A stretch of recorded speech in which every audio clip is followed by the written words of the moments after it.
고금리 시대가 와서 저는 오히려 투자 기회가 있다 이렇게 생각을 합니다. 고금리 시대는 많은 걸 바꿀 것 같습니다. 기대 수익을 조금 낮춰야 될 것 같습니다. 저 같은 이코노미스트한테는 가설의 시대다라고 생각하고 있습니다. 경착륙은 없는 거 아닌가. 이렇게. 리스크 관리를 한다는 그런 측면들이 좀 더 중요하지 않을까.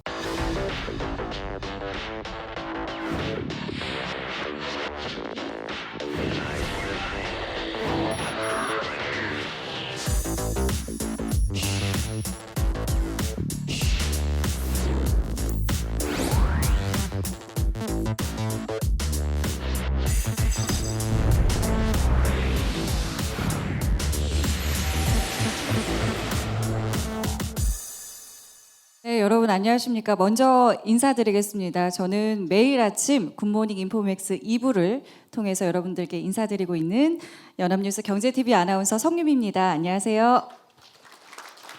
안녕하십니까. 연합뉴스 경제TV 굿모닝 인포맥스 진행 담당하고 있는 김경훈 실장입니다. 반갑습니다. 네, 저희가 약 한 3년 정도 코로나19로 인해서 이 컨퍼런스를 비대면으로 진행을 하거나 최소한의 규모로 진행을 해왔었는데요. 오늘은 오랜만에 이렇게 깊게 자리를 마련을 했습니다. 매년 연합 인포맥스가 개최하는 금융시장 전망 컨퍼런스. 올해의 주제는요, 고금리 시대 대응 전략입니다. 더 설명이 필요 없는 주제가 아닌가 싶습니다. 네, 수년간 이어진 이 저금리 국면을 떠나 보내고 이제는 바야흐로 상대적인 고금리 시대가 도래했습니다. 여러 가지 시장의 변화와 대응적인 측면에서 여러 가지 고민되고 또 많은 점들이 궁금하실 것으로 생각합니다. 5% 금리 시대 세계 경제를 진단해 주실 연사분들이 지금 제 옆에 앉아 계시는데요. 한 분 한 분 좀 소개를 드리겠습니다.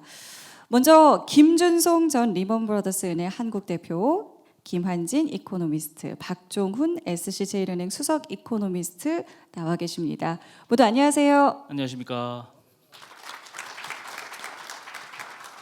바로 한번 시작을 해볼까요? 해볼까요? 바로? 예. 예.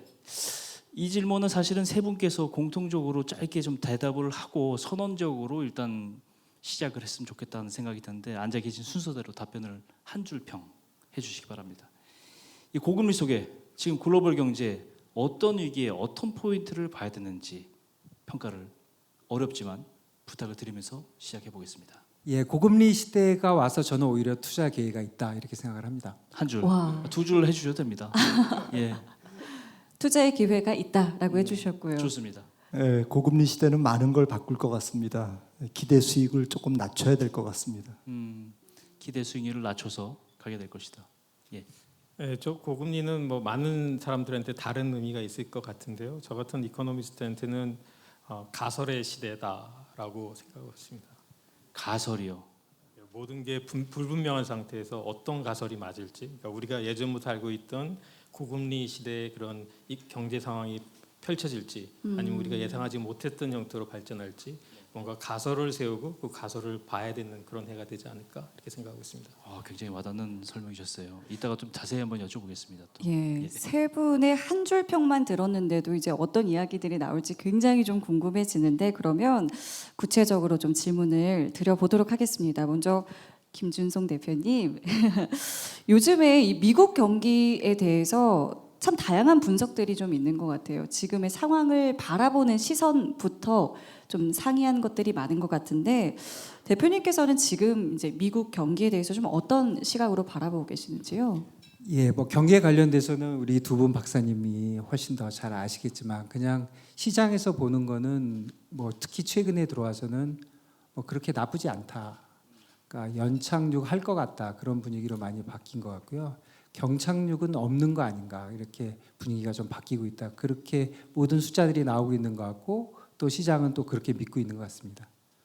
또 다른 분들도 미국 경기에 대해서 한 말씀 좀 해주시면 좋겠습니다. 지금 미국 경제는 조금 예상을 빗나가고 있죠. 좋은 쪽으로.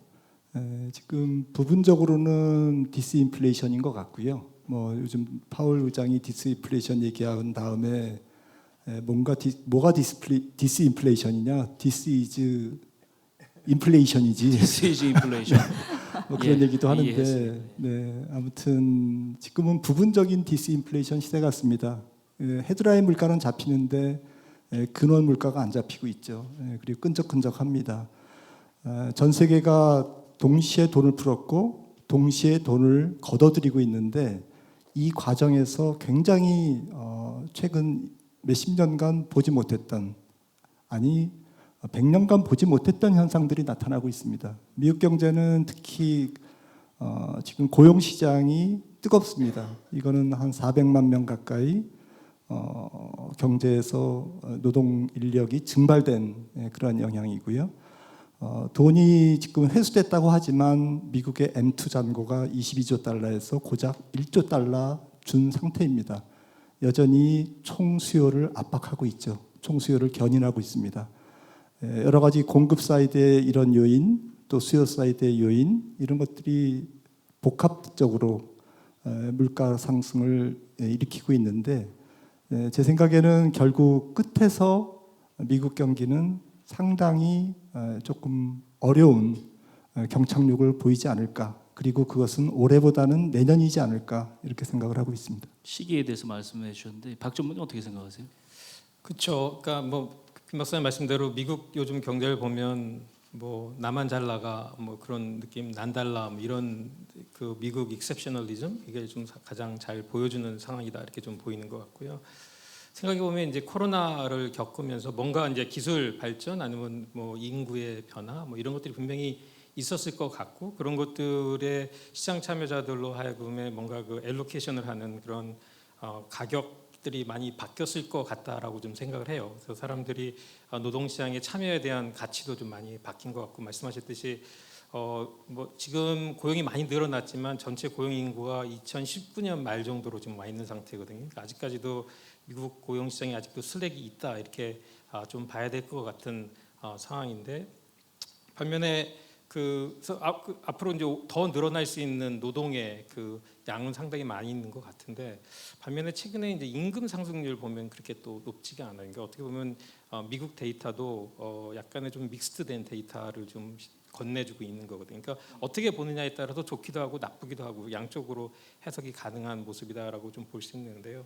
전반적으로 경제랑이 다 그런 것 같아요. 어떻게 보면 괜찮고 어떻게 보면 괜찮은데 안 괜찮은데 그걸 어떤 측면에서 바라볼 거냐의 차이가 있을 수 있는 것 같은데, 지금 전체적인 미국 상황은 전반적으로 미들 클래스, 미들 로우 클래스 쪽의 시장이 괜찮은 것 같아요. 그러니까 그러다 보니까 그쪽에서의 버텨주는 힘이 좀 현재 미국 경제를 지탱해주고 있다 이렇게 좀 보이는 것 같고요. 반면에 이제 흔히 말하는 그 고용의 어퍼 클래스 쪽에서는 분명한 그 고금리로 인한 노동 시장이 위축되는 현상이 사실은 지금 나타나고 있다 이렇게 좀 봐야 될 것 같습니다. 제가 아침에 방송하면서 이 주제로 얘기를 많이 들어보고 이코노미스트들의 얘기를 들어보면 의견이 실제로 엇갈린다는 걸 느낄 수 있고, 굉장히 저도 경제기자 25년 이상 했기 때문에 이상한 상황이다라는 느낌을 질 수가 없는데, 바로 다음번에 지금 제 질문 드릴 내용인데, 이거 김한진 이코노미스트님이 좀 대답을 했으면 좋겠는데요. 이 물가는 다시 리바운드하고 있어요. 미국도 그렇고 우리도 마찬가지고요. 근데 경제 지표는 굉장히 견조합니다. 또 노동시장에서는 좀 탄력성은 있다고 하지만은 또 이것도 괜찮습니다. 그럭저럭. 근데 지금 체험되는 물가는 계속 오르고 있고 압박을 하고 있는데, 금리는 이제 상단을 자꾸 높여가고 있고, 한국은행 금리도 계속 높여갈 수밖에 없고, 좀 제가 보기에는 과열된 양상이기도 한데, 그렇다고 좀 아까 박 전무님 말씀하신 것처럼 어떤 이 상황을 굉장히 뭐 열어놓고 경기 호황을 뭐 즐기는 그런 상황은 또 아니지 않습니까? 굉장히 이상한 상황이다 보니 어떻게 보십니까? 좀? 네, 맞습니다. 이상한 게 당연하고요. 왜 이상하냐면 인플레이션이 1970년대 이후에 가장 높게 형성됐기 때문에 1900년 이후에 1차 세계대전 이후에 전 세계가 4번의 아시다시피 하이퍼 인플레이션이 왔는데, 물론 1차 세계대전 때보다는 2차 세계대전 때가 조금 낮아졌고, 그다음에 70년대 2번의 석유 파동도 1, 2차 세계대전보다는 조금 낮아졌지만 지금보다는 훨씬 높은 수준. 지금은 어쨌든 뭐 모든 역사적 히스토리상 가장 어쨌든 낮은 하이퍼 인플레이션이지만 상대적으로 2, 30년간 경험하지 못했던 하이퍼 인플레이션이거든요. 그래서 이 부분이 당연히 경제 지표를 어렵게 만들고 있는 거고요. 그러니까 물가가 너무 빵 떠서 그 다음에 이게 안 잡히니까 아무리 금리를 올려도 통화 정책의 누적적 효과와 시차는 상당히 길 수밖에 없는 겁니다. 결국에는 연준의 지금 성적표는 굉장히 초라할 정도로 지금 근원 물가를 못 잡고 있는 거죠. 그런 상태에서 서서히 하반기부터는 아마 물가가 잡힐 겁니다. 그러니까 구체적으로 주거비를 제외한 그다음에 에너지와 음식료를 제외한 근원 서비스 물가는 하반기부터는 잡히고 22개월째 지금 떨어지고 있는 실질 소비 지출이 하반기에는 조금 더 안정될 것 같습니다. 하지만 그래도 올해 미국 경제 성장률은 0.5%에서 1% 정도의 비교적 양호한 성장률이라는 거죠. 그 얘기는 바꿔 말하면 연말 가도 CPI가 4% 아래로 못 갈 거고 근원 PCE가 3.5%의 달성이 굉장히 어렵다라는 걸 뜻합니다. 연준이 고백했지만 2025년 말 가야 물가가 근원 PCE 기준으로 연준의 목표치인 2.1%에 도달합니다. 지난 12월 FOMC에서 밝혔듯이요. 그런 측면에서 인플레이션은 내년까지도 지속된다. 물가가 떨어지느냐 안 떨어지느냐의 OX 문제가 아니라 생각보다 천천히 떨어지고 경기는 양호하다. 이게 팩트인 것 같습니다. 지금 우리 김한진 이코노미스트이 말하는 물가라는 거는 소비 물가를 포함한 거고 뭐 그보다는 상위의 개념이긴 한데 근데 어마어마하게 올랐어요. 다른 품목도 마찬가지입니다. 그렇죠. 부동산 가격은 지금 어떻습니까? 15%, 30% 지역에 따라서는 굉장히 떨어지고 있습니다. 정말 다시 한번 얘기 드리지만 이상한 상황이에요. 김 대표님 이거 어떻게 생각하세요? 예, 뭐 시장이 왔다 갔다 하니까 뭐라고 얘기할 수는 괜찮습니까? 없는데 이게 최근에 그냥 좀 이상하게 보이는 거는 조금 뭐 너무 길게 보지 않고 좀 짧게 보면 작년 같은 경우에는 뭐 우리가 뭐 부동산 얘기도 하고 다 할 수 있지만 저희가 제일 관심 있는 거는 사실은 뭐 주식과 채권이니까 사실 물가가 높은 거는 모든 사람한테 이제 괴로운 거잖아요. 국민 전체는 괴롭지만 사실 물가가 높으면 금리가 높기 때문에 단기 금리도 높고 돈 있는 자산가들은 사실 문제가 없거든요. 단기 예금하면 인플레이션만큼 나오는데 무슨 문제가 있겠어요. 그러니까 투자 쪽을 봐야 되는데 22년 같은 경우는 가만히 보면 금리가 그러니까 인플레이션이 일어나서 금리가 올라가니까 이제 주식 쪽에서 뭐 투자의 기회 비용이 올라가서 주식은 내려오고 이런 현상이 1년 내내 일어났고 그게 이제 잘 맞아서 가고 조금 이제 격차가 있거나 그러면 서로 키를 맞추고 했는데 금년에 와서 특히 1월, 2월에 보면 뭐 조금 지엽적인 얘기지만 뭐 지금 뭐 페드 금리에 대한 예측들이 바뀌어가지고 1월 초에 한 뭐 예를 들어서 4.4%에 있던 금리가 뭐 4%까지 내려갔다. 2년짜리 금리가 지금 오히려 올라와서 한 4.89 이렇게 올라가 있거든요. 1월 달에 보면 잘 맞춰서 주식이 이렇게 올라갔다가 주식도 이렇게 내려오면 맞는데 주식이 이렇게 올라갔다가 여기서 찍 안 내려오는 거죠. 그러니까 결국은 이제 조금 보는 눈이 달라진 것 같아요. 예를 들어서 금리와 주식의 그 코릴레이션, 뭐 경제학으로 전문 용어로 하면 뭐 주식시장이 생 까고 있는 거죠. 그러니까 전혀 금리에 대해서 그 민감도가 떨어지고 그런 이유를 보면은 결국 금리를 보는 그 주식시장에 있는 사람들의 그 포커스가 좀 달라진 거잖아요. 그래서 어떻게 보면 사람들은 지금 주식하는 사람들 정신 못 차리고 있어. 금리가 저렇게 높은데 저러다 폭락할 거야. 이렇게 하지만 그거는 평소에 금리 올리면 주식 떨어진다고 얘기한 사람들 그냥 하는 핑계지. 실제로 시장이 항상 맞는 거고 시장은 지금 금리는 어느 정도 불확실성이 해결됐고 사실 작년 10월에 뭐 나스닥이 10,000, S&P가 3,500 가 있을 때 그때는 도대체 금리가 어디까지 갈런지 모든 게 너무나도 불확실했는데 이제는 어떻게 보면 뭐 5.5%냐 5.75냐 이게 뭐 엄청난 일인 것 같지만 사실은 불확실성은 어느 정도 해결되지 않았냐 이런 면에서 볼 때 지금 뭐 부동산 가격, 금리 가격, 뭐 주식 가격이 전부 다 다른 방향으로 가고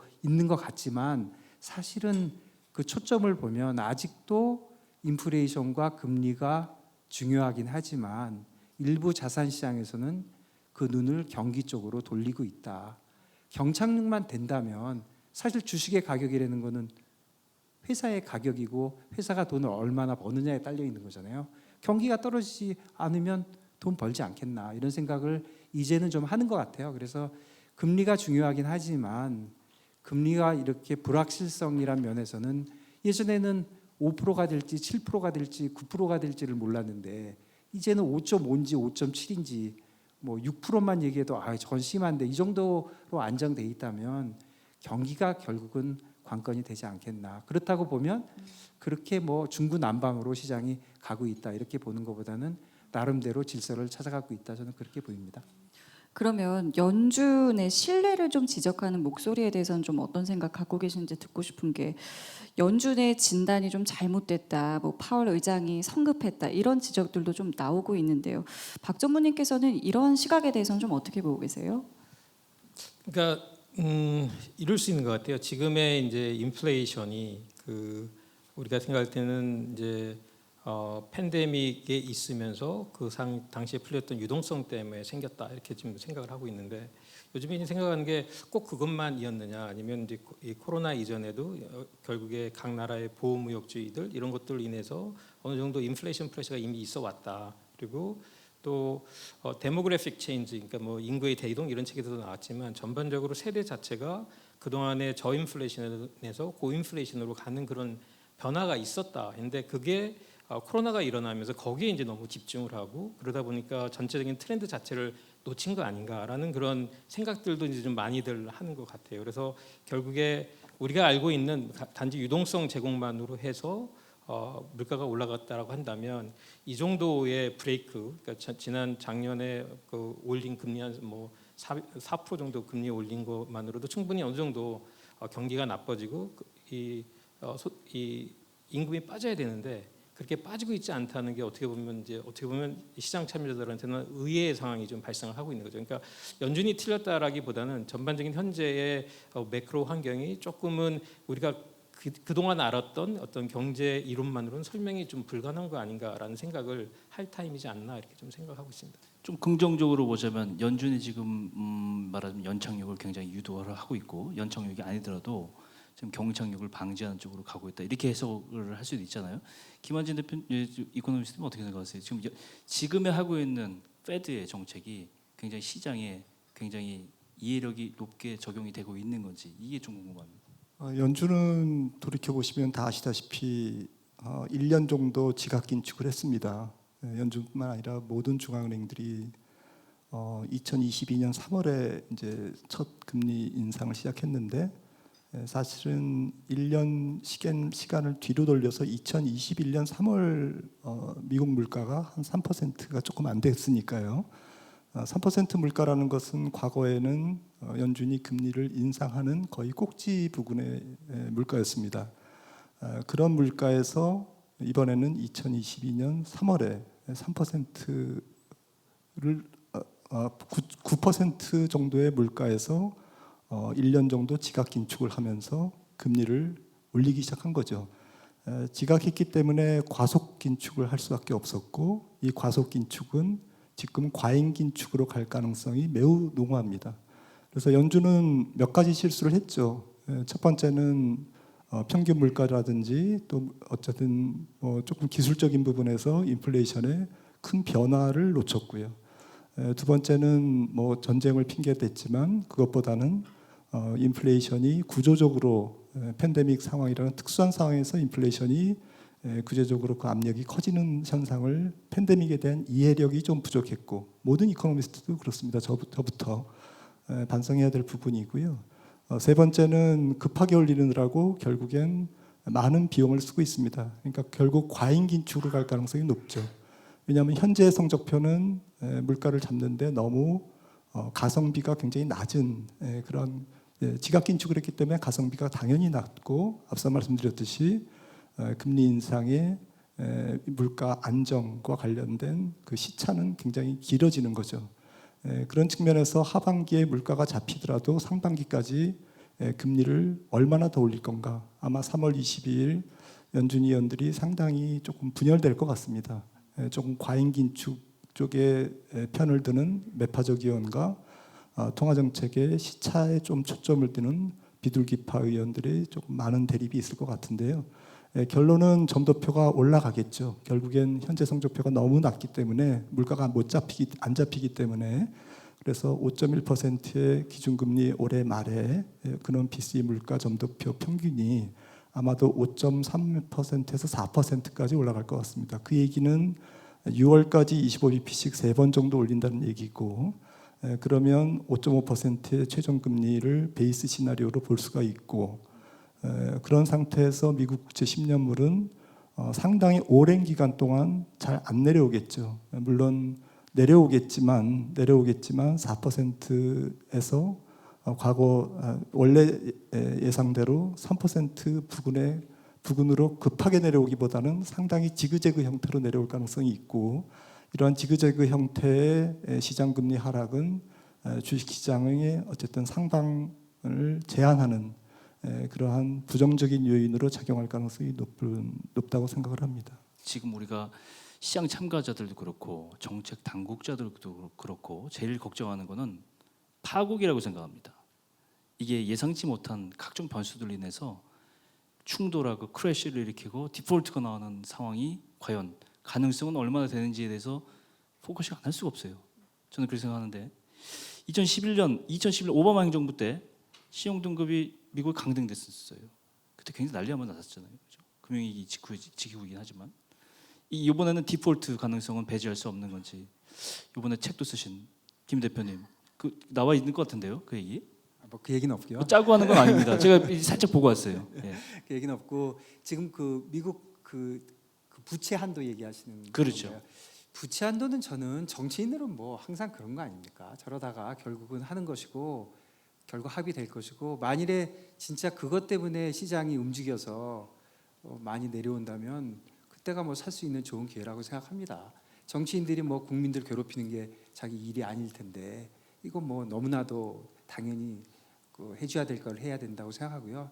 저는 그거는 사실을 그렇게 크게 보고 있지 않고요. 오히려 지금의 리스크라고 하면 좀 전에 말씀해 주신 거하고 연결을 해보면 지금 김 박사님 말씀해 주신 대로 가장 큰 리스크는 지금 경기와 지금 인플레이션의 사이에서 이렇게 좁은 길을 찾아가고 있는데 그런 대로 찾아가고 있는데 여기서 연준이 예전에 자기네 실수들을 만회하기 위해서 과잉 긴축을 하게 되면 잘 가고 있는 경기를 또 한번 이렇게 확 눌러서 오히려 저는 지금 꼭 구체적으로 나쁜 일이 벌어지는 쪽을 생각한다면 저는 물가나 경기 쪽에서 어떤 큰 나쁜 일이 일어나는 것이 아니라 그거를 또 잘못 판단하거나 예전에 실수를 만회하겠답시고 과잉 긴축하는 거 그러니까 지금 오히려 연준이 통제력을 잃고 있는 것이 아니라 연준이 과잉한 통제력을 가지려고 하는 것이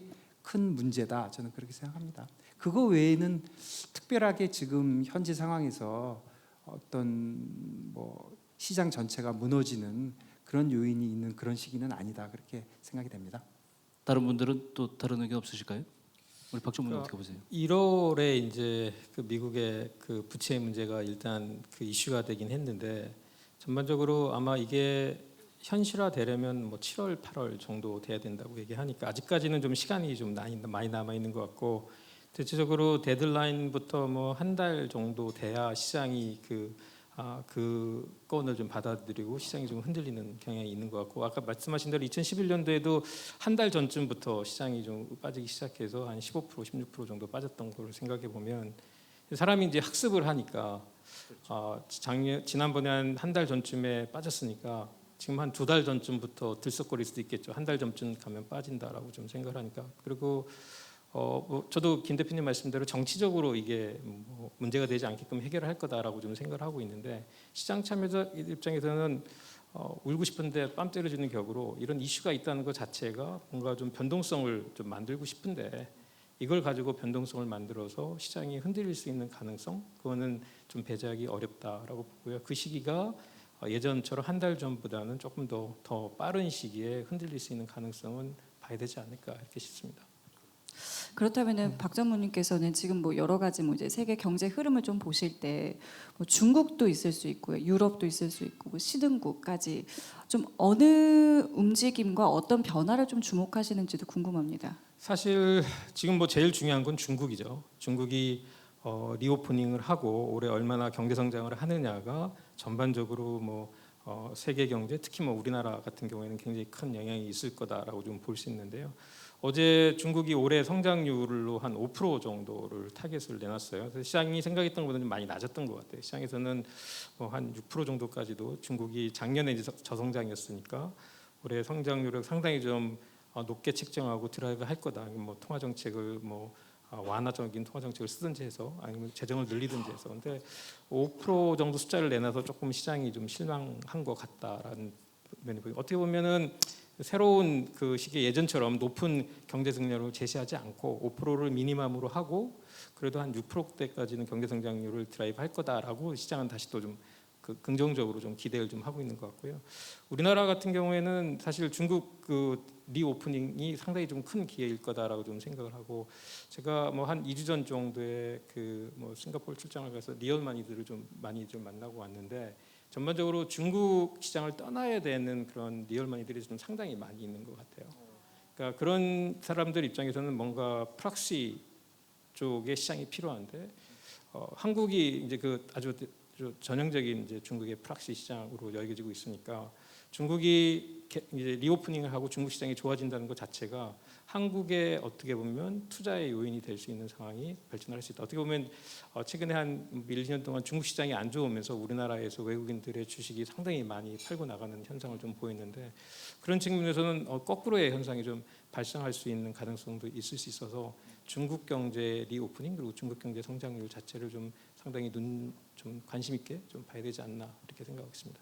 이 신용 위험도 연결을 해서 앞으로 계속 말씀을 해주셨는데, 우리 김일권 교수님 아까 말씀을 뭐 하시려고 했던 건데. 아닙니다. 뭐 중요한 얘기 아닙니다. 괜찮습니다. 말씀해 주세요. 예, 근데 예. 미국 부채 관련해 가지고 지금 연준이 금리를 어쨌든 예상보다 지금 최근에 한두 달간 컨센서스가 바뀌었고, 또 3월달 FOMC에서 점도표가 연말에 이제 기준금리 중간값이 올라갈 가능성, 한 200-300bp 이상 올라갈 가능성을 앞두고 있는 상태에서 제닛 앨런 장관이 얘기했던 엑스데이트가 빠르면 6월 지금 19일인가 6월 중순 정도이고요.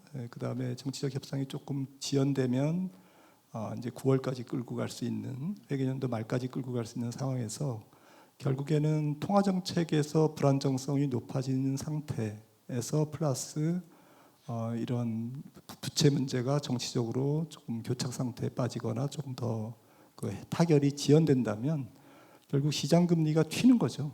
시장 금리가 튀어서 그게 주식 시장이나 위험자산 시장의 전체적인 조금 압박 요인이 될 수가 있다. 이런 것들을 좀 간과할 수 없는 상태인 것 같습니다.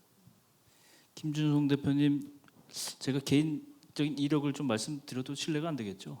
리먼 브로더스에서도 근무를 하셨고, 또 말씀해 주세요. 계속 여러 가지 위기를 겪은 기관들을 많이 경험하신 분이라서 제가 강조를 드리고 싶습니다. 그만큼 금융시장에서는 굉장히 김준성 대표께서 경험이 많으시고, 또 우리 속칭 시장에서 하는 말로 선수죠. 그 분야에는, 위기에는.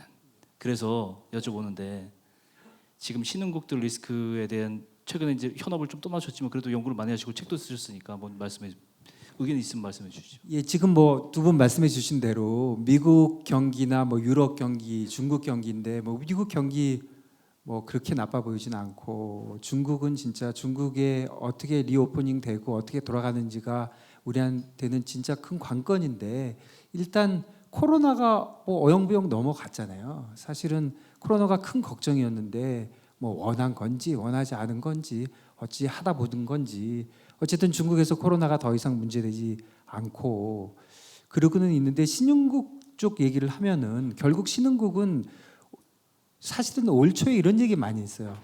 그 미국에 있는 자금들이 금년에 신흥국 쪽으로 넘어와서 신흥국 주식시장이 더 좋을 것이다. 그리고 또 1월 달에 실제로 어느 정도 약간의 움직임이 있었는데요.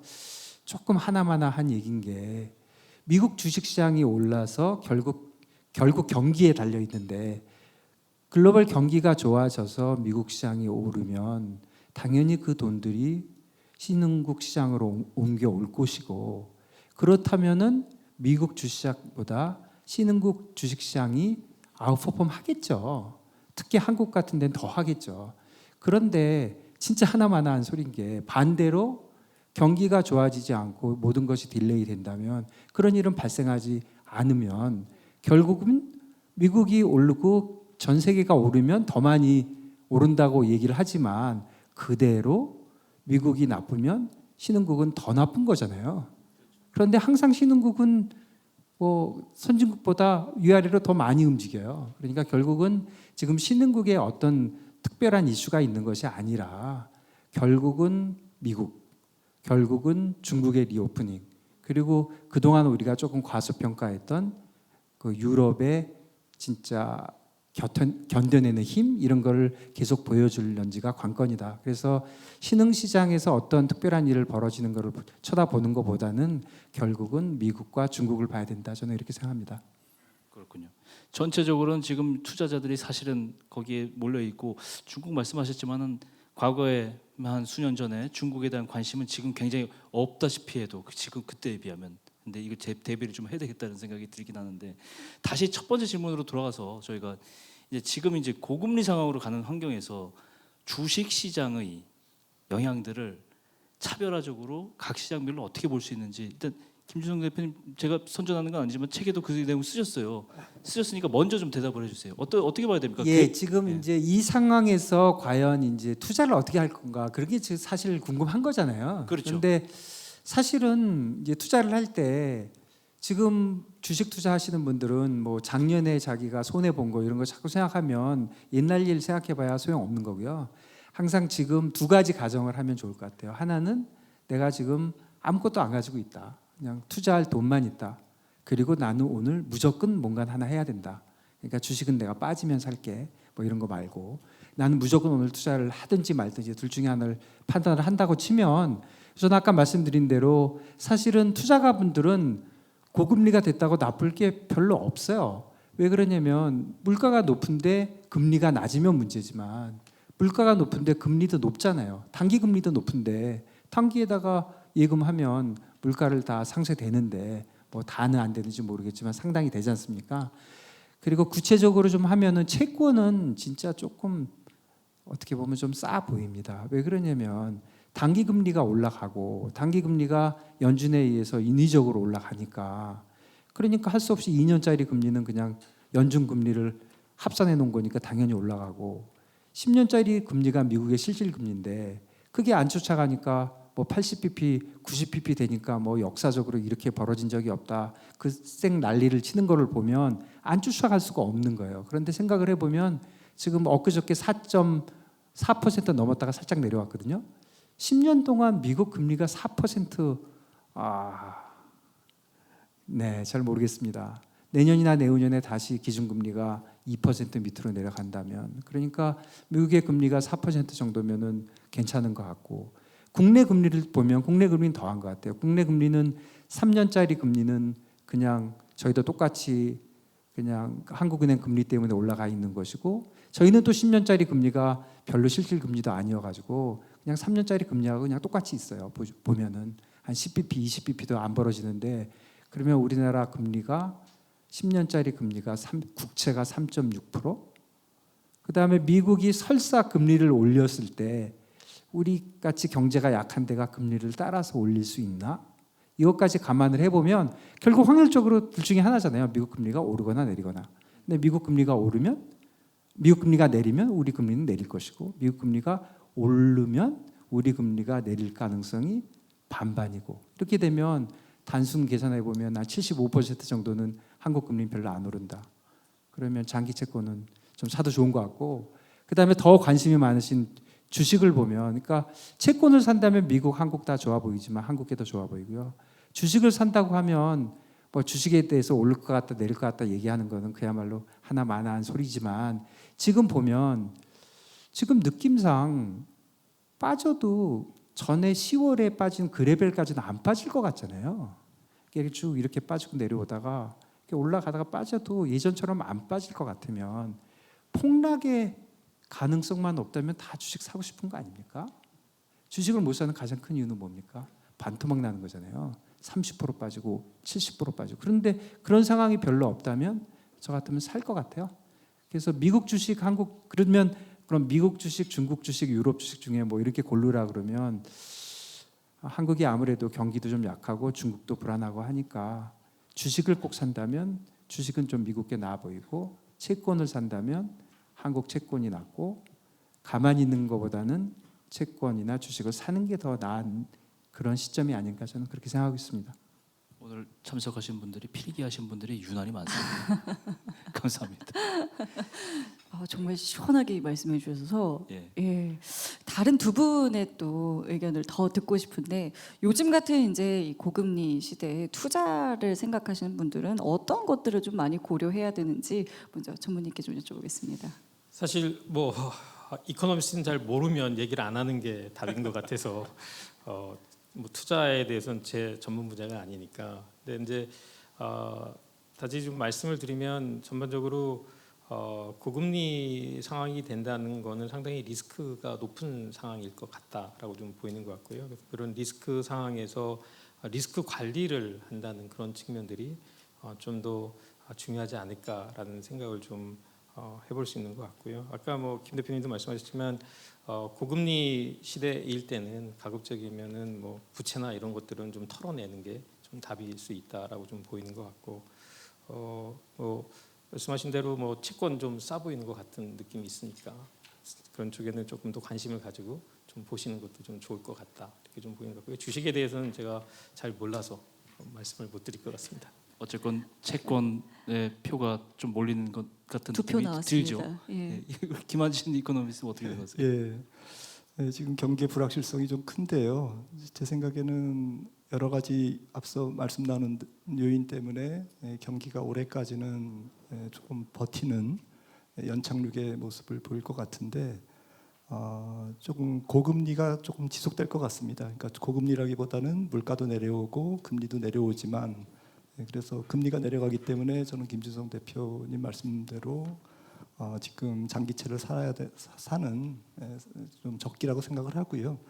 하지만 뭐 조금 넓게 봤을 때 앞으로 이제 금리 사이클이나 물가 사이클이 물가 상황이 예전 같이 뭐 조금 불황기 때 0%대 물가나 금리에서 뭐 한 3%를 넘지 않는 이제 그러한 뭐 물가나 금리 상황에서 앞으로는 조금 내려가도 한 2~3% 그다음에 조금 경기가 조금 달아오르면 쉽게 한 5~6% 다시 물가나 금리가 이렇게 올라가는 약간 중금리 중물가 시대가 열리지 않을까. 이거는 상당한 시사점이 있습니다. 앞으로 전 세계 위험자산 시장의 수익률의 어쨌든 패턴이 지난 30~40년간보다는 훨씬 낮아질 가능성을 예고하는 거고요.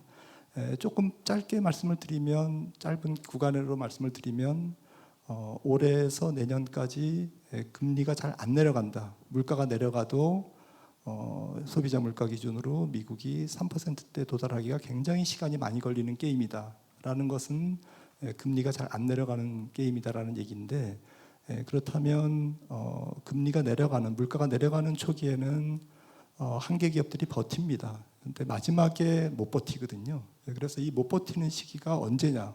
그러니까 쉽게 말씀드려서 우리나라의 뭐 PF 문제라든지 제2의 랜드 사태라든지 아니면 부동산 뭐 전문가님들이 계시지만 이런 위험자산 가격이 흔들리는 시기가 저는 올해보다는 오히려 내년이 될 수 있다라고 생각을 합니다. 이 물가가 내려가도 과거의 제로 금리나 0%, 1%대 금리나 물가가 아니기 때문에 생기는 부분이고요. 그래서 어쨌든 단기적으로는 올해는 국채를 디폴트 위험이 없는 국채를 사는 것은 맞다. 하지만 좀 위험성이 있는 채무 불이행 가능성이 있는 국채나 회사채는 조금 조심해야 된다라는 말씀이고 자산군 중에서는 그래도 주식이 기대 수익률은 조금 낮출 필요가 있지만 모든 자산군 중에서 상대적으로 유리할 거다. 왜냐하면 인플레이션이 빵 뜨면 그 다음에 모든 명목 가격이 올라가 있기 때문에 그 다음에 주식의 명목 가격도 올라가게 돼 있습니다. 다만 지금은 이제 금리가 발목을 잡기 때문에 못 올라가는 그런 형태지만 결국에는 다른 자산군에 비해서 조금 주식시장은 어쨌든 인플레이션의 해지 기능도 있고 지금 대표 리스팅 그러니까 상장되어 있는 기업들 선수들이 상당히 체력이 좋습니다. 미국 기업들 같은 경우에는 지난 한 10여 년간 돈을 많이 벌어놨기 때문에 체력이 좋아서 이런 기업들이 통화정책이 긴축으로 들어가지만 국가마다 혹은 기업마다 영향력이 다르지 않습니까? 그래서 이러한 통화정책 긴축에 혹은 중물가 중금리의 영향을 적게 받는 그러한 우량 기업들 혹은 약간의 성장성이 담보된 그런 기업들은 좋은 투자 대상이다. 그래서 시장 전체를 보지 말고 조금 올해 그리고 내년까지는 알파를 공략해야 되는 종목을 봐야 되는 그런 시점이 아닌가 생각을 합니다. 성 아나운서 어떻습니까? 지금 마무리 국면이긴 한데 2대 1로 봐도 될 것 같아요. 채권 시장과 주식 시장에 대한 어떤 적극적인 전략을 비중을 네. 봤을 때 그렇게 봐도 되는 그렇게 봐도 거겠죠? 무난하겠죠. 예. 어쨌건 이 의견은 당 매체의 투자 전략과는 아무런 관계가 없습니다. 책임을 지지 않겠습니다. 여러분들이 책임 있게 봐주시고 스스로 결정해 주시면 감사하겠습니다. 예. 자, 그리고 저희가 끝으로 오늘 이제 귀한 세 분을 모셨고 또 여러분들께서도 이제 코로나 이후에 이렇게 대면해서 좀 컨퍼런스에 참석을 해주셨는데 혹시 직접 좀 여쭤보고 싶은 질문이 있으시면 저희가 또 좀 마이크를 건네드리겠습니다. 혹시 질문 있으신 분 있으시면은 혹시 진행책 바로- 시간 있으세요? 한 두 분만 좀 예, 두 예, 분 좀 바로 저기 마이크 손을 좀 예. 예, 예. 예, 먼저 세 분 귀한 말씀 잘 들었고요. 근데 사실 그 앞으로 뭐 연준 정책이 이제 결국은 성공한다. 그리고 이제 물가를 잡는다라는 그런 가정이라고 한다면은 그 장기 전략이 좀 이제 뭐 채권에 투자한다 이런 식으로 좀 쉽게 나올 수가 있을 것 같지만 아까 이제 두 분 정도 말씀해 주셨는데 연준의 어떤 정책 과잉 그리고 이제 정책 실패 이런 가능성이 있지 않습니까? 그러면 이제 평균적으로 뭐 중금리라고 한다고 하더라도 한 70년대 미국의 한 70년대처럼 금리의 변동성이 굉장히 심하고 그리고 어떤 정책의 불확실성이 굉장히 그런 커지는 구간이 나올 수가 있거든요. 그리고 금리가 지금보다 레벨이 일시적이라고 하더라도 높게 올라갈 수도 있고 만약에 이제 그러한 구간을 우리가 대비를 한다면 어떠한 전략을 좀 쓰면 좋을지 말씀을 해주시면 감사하겠습니다. 김환진 이코노미스트 설명을 해줘야 될 것 같아요. 네, 상당히 좀 설득력이 있으시고 저도 그렇게 생각하는 부분인 것 같습니다. 근데 제가 통화량 증가하고 주식의 변동성을 혹은 뭐 위험자산 전체의 변동성을 한번 이렇게 추적을 해봤더니 지난 20, 30년간 통화량 특히 지난 한 10년이죠. 한 20년, 2000년 닷컴 버블부터 전 세계 통화량이 증가하면서 주식의 특히 위험자산의 변동성이 계속 확대되더라고요. 그래서 이번에도 조금 짧은 어쨌든 통화 긴축과 금리 인상 기간과 또 앞으로 또 전개될 경기 확장기에는 통화 유통 속도가 계속 늘면서 경기 회복기에 또 유동성이 증가하는 그러한 구조로 이제까지 그래왔듯이 유동성은 계속 확대 재생산될 가능성이 저는 높다라는 얘기는 특히 주식시장에 특히 위험자산에 여러 가지 알고리즘 매매라든지 그리고 여러 가지 뭐 롱숏 매매라든지 뭐 파생 상품이라든지 또 반대 방향 ETF라든지 이런 것들이 굉장히 투자 수단이 다양화되어 있는 상태에서는 주식의 변동성이 일상화될 거다. 그러니까 전문 트레이더가 아니면 사실은 시장에 트레이딩하는 것은 굉장히 쉽지 않은 일이다. 보다 더 저는 이코노미스트로서 경제를 추적하기도 어렵거니와 지금 말씀 주셨던 그런 요인 때문에 그러한 리스크 요인들이 좀 돌발적인 요인들이 도사리고 있기 때문에 시장을 판단해서 대응하는 것은 굉장히 어려울 것이다. 실패 확률이 굉장히 높을 것이다라고 생각합니다. 주식시장에서. 그런 관점에서 오히려 조금 더 기업의 내재 가치 혹은 예를 들어서 뭐 아이디어를 하나 말씀드리면 상상력으로 여러 가지 뭐 기술적인 혹은 뭐 핵심 기술에 대한 혹은 전략 상품에 대한 그러한 몸값이 귀해지는 그러한 시대가 앞으로 미중 무역 분쟁이나 혹은 여러 가지 어쨌든 그런 갈등 상황에서 더욱더 가속될 것 같은데요. 그런 상태에서는 오히려 기업 중심으로 성장 가치가 있고 기업의 기술 가치가 있는 기업들에 조금 더 집중하는 마이크로한 전략이 오히려 더 유리하다라고 생각을 합니다. 네, 좋은 질문과 좋은 답변 감사드립니다. 사실 더 듣고 싶은 말들이 참 많은데 저희가 시간 관계상 여기서 정리를 해야 할 것 같습니다. 세계 경제에 대해서 정말 뭐 다양한 다각도의 진단을 통해서 세계 흐름을 좀 알아보는 시간이 아니었나 싶은데요. 오늘 함께해 주신 김준송 전 리먼브러더스은행 한국 대표님, 김한진 이코노미스트님, 박종훈 SC제일은행 수석 이코노미스트님 세 분 감사드립니다. 고맙습니다. 예, 고맙습니다. 네, 오늘 참 좋은 이야기들이 풍성한 이야기들이 많이 나온 것 같은데 시청자 여러분들은 또 어떠셨는지 모르겠습니다. 실장님 어떠셨어요? 저는 뭐 특히 뭐 연사분들의 사이다적인 이게 약간 애매하게 말씀하시는 사례가 많았는데 상황인지라 굉장히 날카로운 분석을 그쵸. 해주셔서 좀 속이 시원했다 생각이 듭니다. 네. 맞습니다. 그리고 또 이제 아마 이제 뭐 투자를 하시는 분들 또 경제를 공부하시는 분들께서는 아유 뭐 매크로까지 알아야 돼라고 생각하시는 분들도 계시는데 또 얘기를 듣고 또 세계 경제가 돌아가는 상황을 보면은 또 그만큼 또 보이는 게 있지 않나라는 생각을 계속 해보게 됩니다. 예, 뭐 아는 만큼 보이는 겁니다. 저도 뭐 많은 것을 배웠고요. 네, 개인적으로 이렇게 투자에 대해서 직접적으로 언급하실 줄은 정말 몰랐습니다. 저도요. 많이 배우셨죠? 예, 깜짝 참고를 놀랐어요, 좀 사실은. 해 주셨으면 좋겠습니다.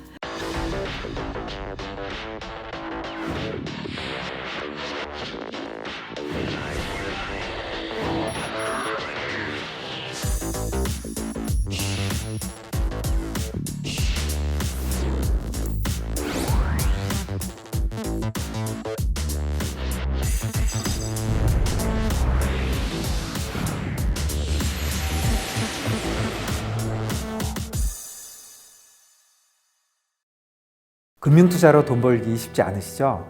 그런데 불가능한 것도 아니죠. 글로벌 IB 트레이더의 눈으로 본 더 넓은 금융의 세계, 그들의 투자의 기술 정말 궁금하지 않으십니까? 여러분들을 응원합니다.